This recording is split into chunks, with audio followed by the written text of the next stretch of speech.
how to find sold items on eBay. If you're looking to do that, well, you're in the right place. Hi, my name is Michelle. It's nice to meet you. I'm with Paladin Global Market. I'm an online full-time reseller. I've been doing this for almost 18 years.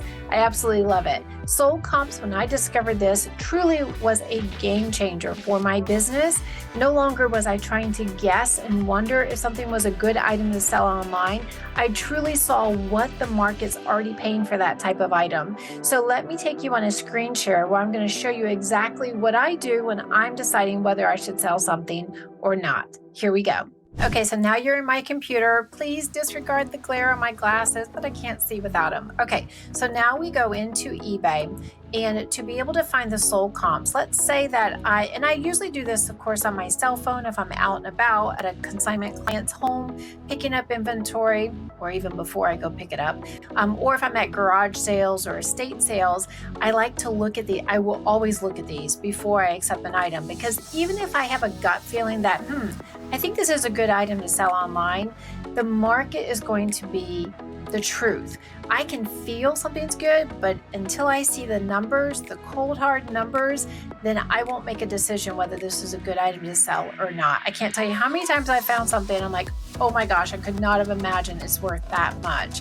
But the market wants what the market wants. So this is how we can find that out. So let's say we're out searching and we come across, let's see, we have some recent, I found some shoes recently. They were these climbing shoes.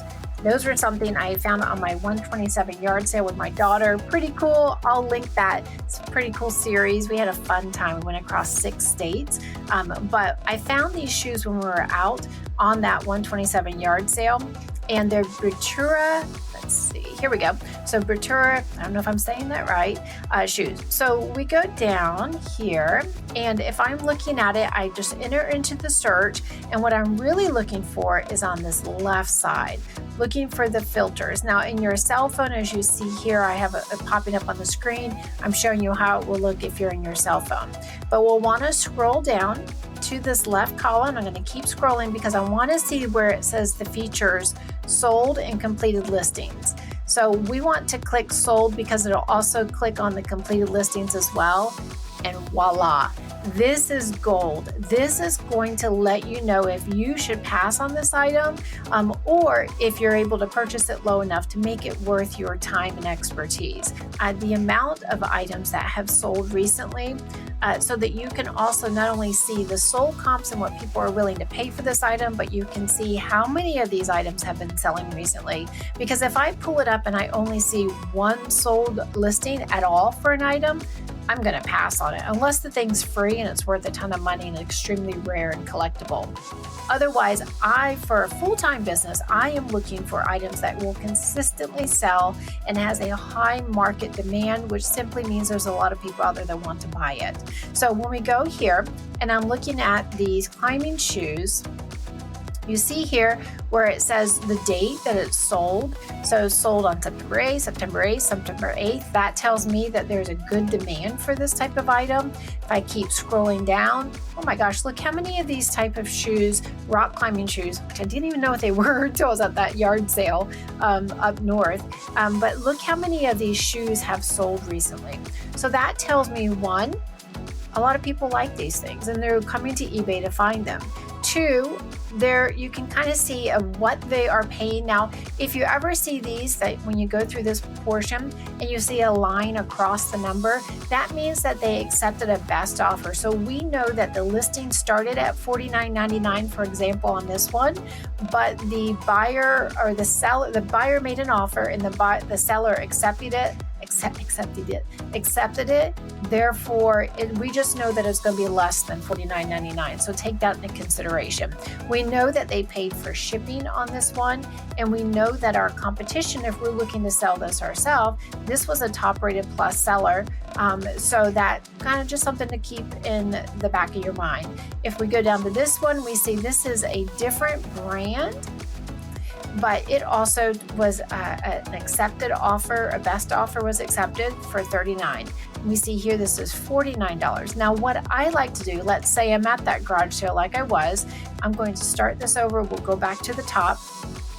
I'm going to put in here the actual brand because, as you know, brands make a big difference. Kias are different than Mercedes, that type of thing.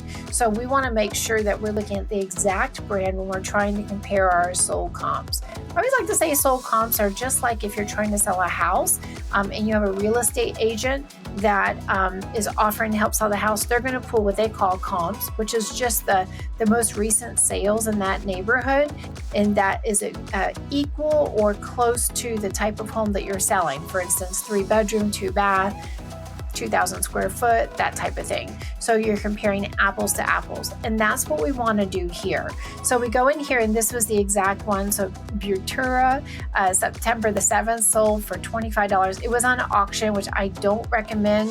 Auctions years ago when I started selling at eBay, 2004 or 5, it was a little different, but now I would recommend buy it now with best offer feature set up in your listing so that you have the opportunity to respond to someone who's interested in buying your item. So we see here, this one was a brand new pair of shoes and it sold for $25 on auction. So auction, I kind of take that with a grain of salt. It really didn't get as much exposure as it would if you had buy it now that just runs continually. All right, so another thing I want to advise, if I was doing this and I'm out and about, so we see here it has the condition on the left, new and used. This one for used has 32. That means that 32 items are in used condition. If I saw in that little area that it only said 1 or 2, that also tells me that one, either this is a really rare item and not a lot of people have it, which is not typically the case, or there's not a lot of people selling it or not a lot of people buying it. So just take that as well as you're trying to gather this information for finding your sold comps. So we go down here, now we're truly looking at apples to apples. I have a pair of used Butura climbing shoes that I was looking, which actually are already sold. I have a pair of those that I was looking to purchase. They were pre-owned. I see here pre-owned sold for $50 plus shipping. So the buyer paid $62.65 plus tax for these pair of used climbing shoes. Pretty cool. I got the pair I purchased for $5. So I believe it was five or seven. It's in one of my trending Thursdays. If you want to come find me on Instagram, once a week, every Thursday, I will highlight a recent sale for my business. And that one is going to be one coming up if it hasn't already. Okay, so sold September the 5th. And we see, I always like to look at 3 to compare. Here's another one, Butura men's wings sold September the 2nd, but these are different than these. So I'm going to keep going and we go here. And here's another pair of the climbing shoes and it's sold for a best offer, which is $29.95, and the best offer was accepted, plus they paid shipping, and it's a top rated plus seller. We go down here and here's another pair for $29.99 plus shipping. So you get the gist of when you're looking for sold comps online, you want to go over and you select that left side. You want to select apples to apples, whether it's new or used. You want to select that it was sold and completed, not just completed. And then you want to compare your listing to what the ones that have been sold to be able to see that it truly is a good comp that you can trust to determine whether this is something that you want to purchase or accept as a consignment seller to sell for your client online on eBay. So as I shared at the beginning of the video, I find things like a treasure hunt from garage sales, estate sales, that type of thing. But if you're like me, you know that you can only do so much of that in a week. There's only so many opportunities to go out sourcing for inventory. And if you want to grow and scale your business or have consistent inventory that you can count on, if you want to step this up to a full-time business like I have, then consignment reselling is truly the way that I have found to go. For me, I have so much inventory that comes to me from people that have it sitting around their house or their garages, wanting, hoping, maybe get to it someday type of thing. And when they know that I sell for other people online, I can't advertise anymore. It's such a great problem to have. And so I love to scream it from the rooftops and tell resellers that, hey, consignment reselling is so viable. So if this is something that you would be interested in learning more, my new book, Online Consignment the Easy Way, comes out in the fall. I'll have links in the description below. I have some really cool gifts and giveaways for you guys as well.